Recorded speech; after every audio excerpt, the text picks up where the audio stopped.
बिस्मिल्लाहिर्रहमानिर्रहीम, अस्सलामुअलैकुम। पाकिस्तानी तारीख का सबसे बड़ा फ्रॉड। एक नौजवान लंदन के एक बैनुल-अक़वामी बैंक में मामूली सा कैशियर था। उसने बैंक के साथ एक ऐसा फ्रॉड किया जिसकी वजह से वो 20वीं सदी का सबसे बड़ा फ्रॉडिया साबित हुआ। वो कंप्यूटर की मदद से बैंक के लाखों क्लाइंट्स के अकाउंट से एक एक पिनी निकालता था और ये रकम वो अपनी बहन के अकाउंट में डाल देता था। वो ये काम 15 वर्ष तक मुसलसल करता रहा, यहां तक कि उसने क्लाइंट्स के अकाउंट से कई मिलियन पाउंड चुरा लिए। आखिर में ये शख्स एक यहूदी ताजर की शिकायत पर पकड़ा गया। ये यहूदी ताजर कई माह तक अपनी बैंक स्टेटमेंट वॉच करता रहा और उसे महसूस हुआ कि उसके अकाउंट से रोजाना एक पिनी कम हो रही है। चुनाचे वो बैंक मैनेजर के पास गया, उसे अपनी साबिका बैंक स्टेटमेंट्स दिखाई और उससे तफ्तीश का मुतालबा किया। मैनेजर ने यहूदी ताजर को खबती समझा। उसने कहका लगाया और दराज से एक पाउंड निकाला और यहूदी ताजर की हथेली पर रख दिया और बोला, ये लीजिए, मैंने आपका नुकसान पूरा कर दिया है। यहूदी ताजर नाराज हो गया। उसने मैनेजर को डांट कर कहा, मेरे पास दौलत की कमी नहीं, मैं बस आप लोगों को आपके सिस्टम की कमजोरी समझाना चाहता था। वो उठा और बैंक से निकल गया। यहूदी ताजर के जाने के बाद मैनेजर को शिकायत की संगीनी का अंदाजा हुआ। उसने तफ्तीश शुरू कराई तो शिकायत दुरुस्त निकली और यूं ये नौजवान पकड़ा गया। ये लंदन का फ्रॉड था, लेकिन एक फ्रॉड पाकिस्तान में भी हो रहा है। इस फ्रॉड का ताल्लुक पैसे के सिक्के से जुड़ा है। पाकिस्तान की करेंसी 1 अप्रैल 1948 को लॉन्च की गई थी। इस करेंसी में 6 सिक्के थे। इन सिक्कों में 1 रुपए का सिक्का, 58, 54, 2 आनी, 51, आधा आना और 1 पैसे का सिक्का शामिल था। पैसे के सिक्के को पाई कहा जाता था। उस जमाने में 1 रुपया 16 आने का और 64 पैसों के बराबर होता था। ये सिक्के 1 जनवरी 1961 तक चलते रहे। 1961 में सदर अयूब खान ने मुल्क में इशारिया निज़ाम नाफिज कर दिया, जिसके बाद रुपया 100 पैसों का हो गया, जबकि 58, 54, 2 आनी और पाई खत्म हो गई और उसकी जगह 50 पैसे, 25 पैसे, 10 पैसे और 5 पैसे और इसी तरह 1 पैसे का सिक्का भी राइज हो गया।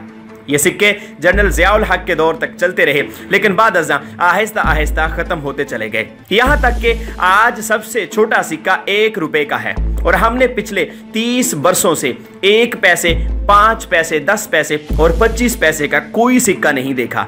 क्यों? क्योंकि स्टेट बैंक ये सिक्के जारी ही नहीं कर रहा।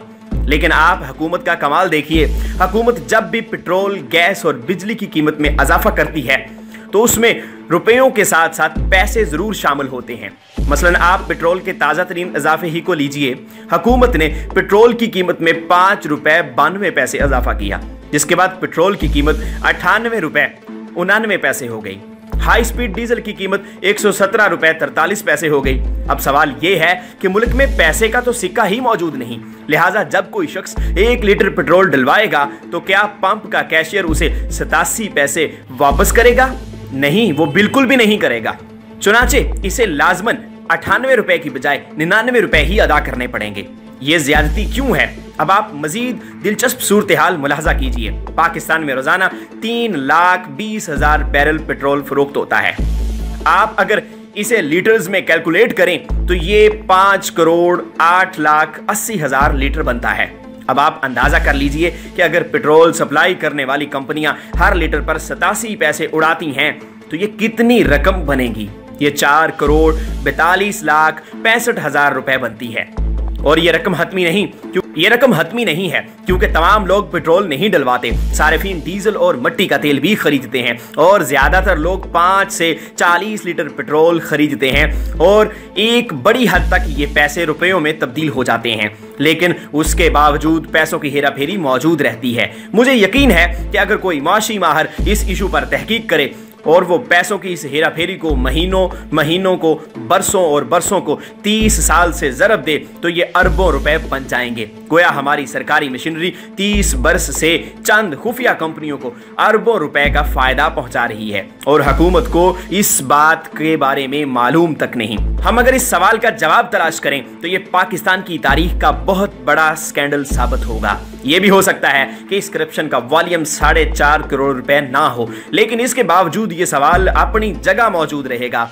कि जब स्टेट बैंक पैसे का सिक्का जारी नहीं कर रहा तो हुकूमत करेंसी को सिक्कों में ही क्यों माप रही है, और हम राउंड फिगर में कीमतों का तयन क्यों करते हैं। हम 62 रुपए 13 पैसों को 62 रुपए कर दें या फिर पूरे 63 कर दें, ताकि हुकूमत और सारिफीन दोनों को सहूलत हो जाए। हम 62 रुपए 13 पैसों को 62 पूरे कर दें या फिर 63 पूरे कर दें, ताकि हुकूमत और सारिफीन दोनों को सहूलत हो जाए। हुकूमत अगर ऐसा नहीं कर रही तो फिर इसमें यकीनन कोई ना कोई हेरा फेरी जरूर मौजूद है, क्योंकि हमारी हुकूमतों की तारीख बताती है कि ये हमारी ब्यूरोक्रेसी कोई ऐसी गलती नहीं दोहराती जिसमें उसे कोई फायदा ना हो।